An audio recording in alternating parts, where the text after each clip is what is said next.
네, 시간이 다 되었습니다. 제가 요즘 하고 있는 일들이 많다 보니까 영상을 빨리 올리지는 못하는 것 같아요. 특히나 또 남녀 나눠서 올리다 보니까 더 빨리 못 올리는 것 같습니다. 여러분께 양해 부탁드립니다. 그래도 여기서 멈추지 않고 계속 올려서 여러분께 도움을 드리고자 노력하겠습니다. 자, 그럼 먼저 비트 나누기부터 한번 보도록 하겠습니다. 일단 저는 세 군데로 비트를 나눴고요. 나눈 기준은 내가 말하는 대상에 따라서 비트를 나눴습니다.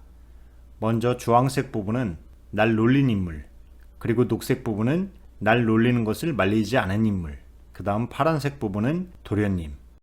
그런데 여기서 이 가운데 있는 참말로 온몸이 부들부들 떨리는구먼 망할 자식, 이 대사 같은 경우는 날 놀리는 것을 말리지 않은 인물한테 해도 됩니다. 그런데 저는 날 놀린 인물한테 하는 것으로 그렇게 정했어요. 그 이유가 뭐냐면 내가 화가 난 이유가 근본 원인이 날 놀린 인물이고, 그리고 또 내가 그 화가 완전히 풀렸다 이렇게 보기는 힘들기 때문에 이 대사는 다시 날 놀린 인물한테 하는 것으로 그렇게 정했습니다. 또한 망할 자식이라는 게 위에도 있고 아래도 있잖아요. 그래서 이 망할 자식한테 똑같이 화를 내는 것으로 그렇게 저는 분석을 했습니다. 그럼 이번에는 전사를 한번 보도록 하겠습니다. 우리가 보통 전사를 찾기 위해서는 첫 대사가 역할이 큰데요. 이 첫 대사를 보니까 제발 잘 가슈 라는 대사가 있어요. 이걸 통해서 우리가 뭘 알 수 있느냐? 상대방이 지금 내 앞에 있다가 가려고 하고 있다. 그러면 이 상대방이 내 앞에서 뭘 하고 있었느냐? 두 번째, 나를 희롱하고 있었다고 하죠. 그러니까 전사는 지금 상대방이 날 희롱해서 내 감정이 지금 화가 나 있는 상태이죠. 그래서 이 사람을 보낼 때에 제발 잘 가슈라는 대사가 정말 잘 가라는 것이 아니라 여기에 제발이라는 말이 붙어 있잖아요. 그냥 잘 가시오 이렇게 해도 되는데 제발이라는 말이 붙어 있고, 또 잘 가세요가 아니라 가슈가 돼 있잖아요. 이거는 말을 비튼 거죠. 그래서 잘 가라는 얘기가 아니라 비아냥거리는 겁니다. 잘 가지 못하도록. 그죠? 그러면 나는 왜 화가 나 있을까요? 당연히 상대방이 나를 희롱했으니까 화가 나 있다. 네, 그렇게 볼 수도 있죠. 그런데 더 중요한 것이 있습니다. 그게 뭐냐면요. 이 아래를 보시면 지금 내가 여기에 왜 와 있죠? 아가씨가 도련님한테 나를 심부름 보낸 거예요. 그런데 단순한 심부름이 아니라 비밀을 가지고 왔어요. 그 비밀은 나 혼자만 알고 있는 비밀. 그러니까 아가씨가 나를 특사라는 직책으로 보낸 거예요. 그런데 그런 나는 특별한 직책을 갖고 있는 특별한 사람인데 그 특별한 대우를 하지 못하고 이들이 지금 나를 놀림감인 양, 또 백정놈의 짝꿍, 그러니까 백정과 동등한 신분으로 나를 대한 거죠. 나의 위치를 완전히 깎아내렸기 때문에 더욱더 화가 난 겁니다. 자, 그럼 대사 분석을 하기 위해서 일단 첫 대사부터 한번 살펴보도록 하겠습니다. 일단 분석을 하기에 앞서서 오늘의 키워드 뭐였죠? 네, 톤과 볼륨. 자, 그러면 첫 대사에서 톤과 볼륨이 어떻게 변화를 가져오게 되는지 한번 보도록 하겠습니다. 제발 잘 가슈, 내 욕만 해봐, 가만 안 둘 테니까. 여기까지 어떻게 표현을 할 수 있을까요? 저는 뭐 여러 가지 방법이 있겠지만 저는 크게 세 가지 정도로 한번 생각을 해봤습니다. 한번 여러분께 제가 설명을 드릴 테니까 여러분이 그 중에 하나 선택하셔서 연기를 하시면 될 것 같습니다. 아니면 제가 설명드린 것 외에도 방법은 많으니까요. 여러분이 정하신 대로 하시면 됩니다. 먼저 첫 번째, 제발 잘 가슈와 내 욕만 해봐 사이에 그 사이를 두는 겁니다.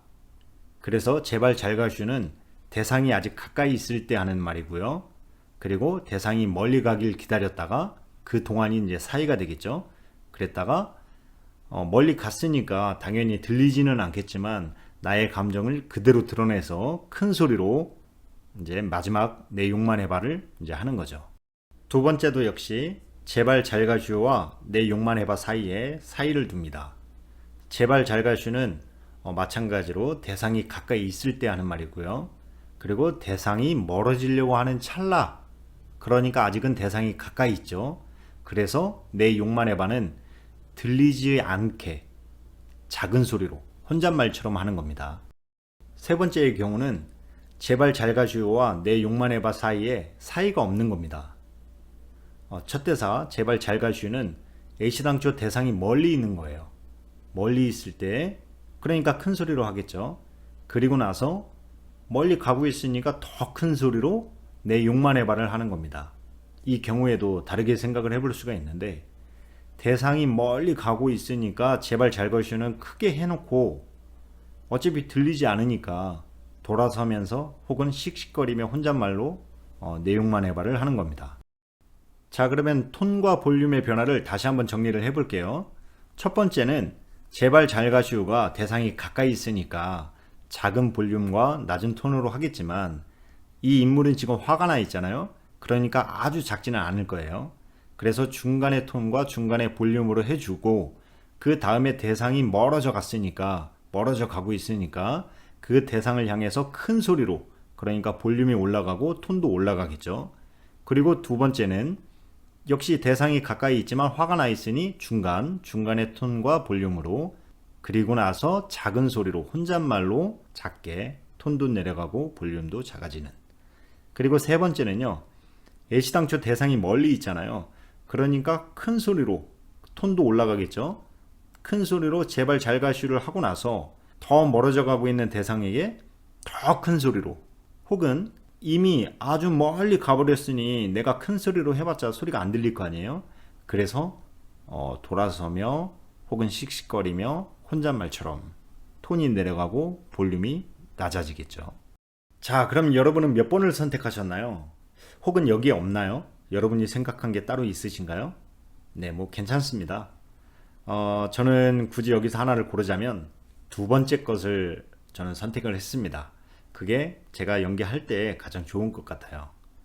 물론 여러분은 두 번째 거 선택 안 하셔도 돼요. 몇 번을 선택하시던 상관은 없습니다. 계속 보면요. 이 세 번째 줄에 불러오지 모 망할 자식 이 대사가 있잖아요. 여기에서도 볼륨과 톤의 변화를 주면 좋습니다.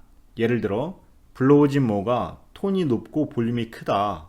그러면 그 다음 대사 망할 자식은 톤도 낮추고 볼륨도 낮추고 혼잣말처럼.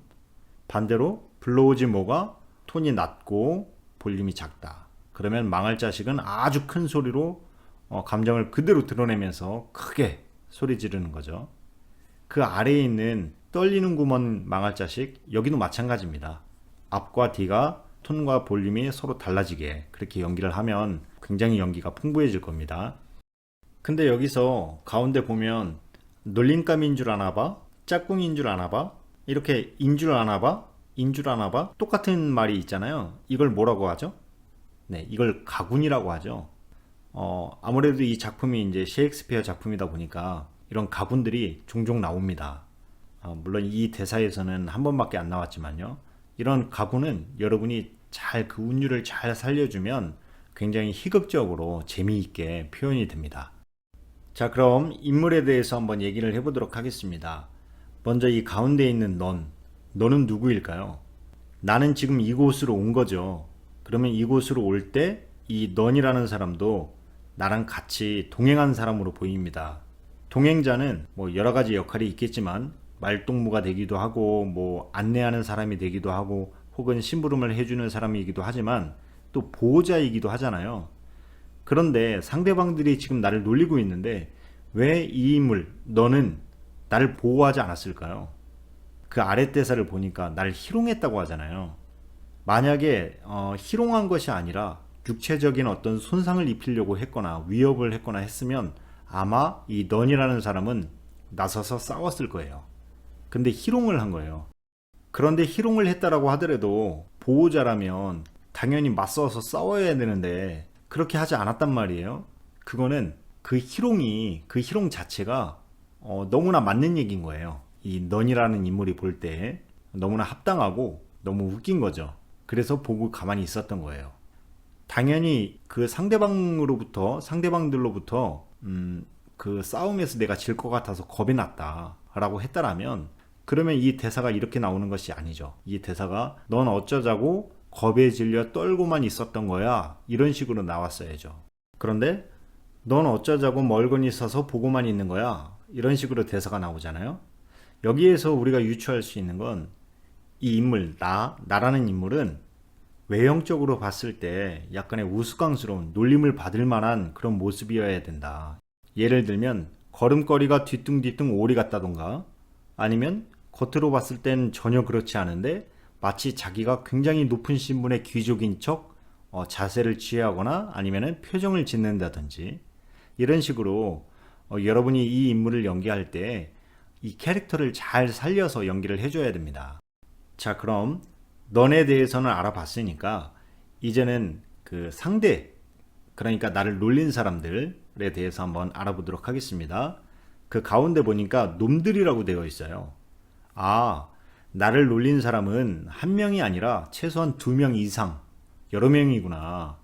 그리고 또 그 아래 보니까 도련님 아까 말씀드렸듯이 라는 대사가 있잖아요. 그 얘기는 뭐냐? 아까 전에 도련님한테 얘기를 하고 있을 때 그때도 그 놈들은 같이 있었던 거죠. 그때부터 놀리기 시작했던 거예요.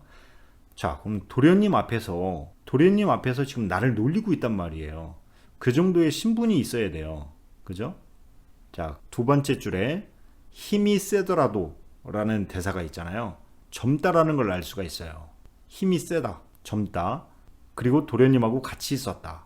그러면 그 놈들은 누구냐? 도련님의 친구들이다 라고 우리는 유추할 수 있는 겁니다.